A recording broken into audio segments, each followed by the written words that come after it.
What do you do if you're a gym goer and you go away for 2 weeks and you can't get to the gym?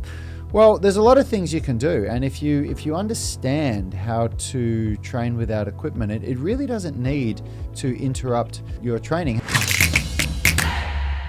If you're still going to do resistance training, which hopefully you are going to, then you can't throw rhyme and reason out the window, and you've still got to follow basic programming principles by balancing pushing and pulling movements. This is one of the first mistakes that I see. You see it all the time with quite fit, buff-looking dudes, hey Richie, when you see them doing these workouts on the beach, or when we were up in the army, when we did these workouts outside of the gym. They just do so many pushing movements because you don't have anything to pull off. So people just, they just think, I'm just going to do heaps of different push-ups and, pike push-ups and I'll, whatever it is. It's all just push, push, push. And that really unbalances your body. It's not a good thing to do. So there's ways that you can do it.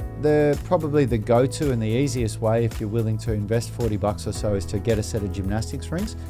If you get yourself some gymnastics rings, then you can do straight up, you can do pull-ups and you can do horizontal pull as well, so ring rows.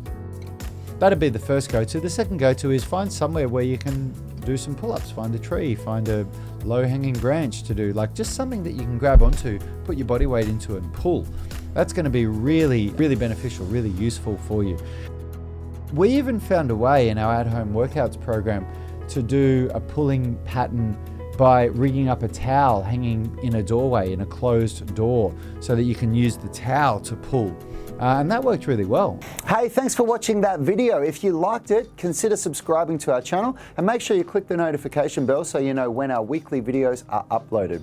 Now, the best thing for you to do if you want to stay connected with us and get free online coaching is to join our private Facebook group. It's called the UMS Movement Mastermind, and we go live daily where we answer our members' questions. It's very interactive because you can post questions while we're live and we interact with you on the show. You can also upload videos or pictures of yourself with any movements, any stretches, strength training movements, calisthenics, weightlifting, anything that you're struggling with, and we'll critique you, give you feedback, let you know how you can get better. It's a really valuable resource. It allows a lot of communication with us and also our senior tribe members. You'll get answers very, very quickly, and it's absolutely free. So jump on Facebook, search for UMS Movement Mastermind and join now. Until next time, have a great day.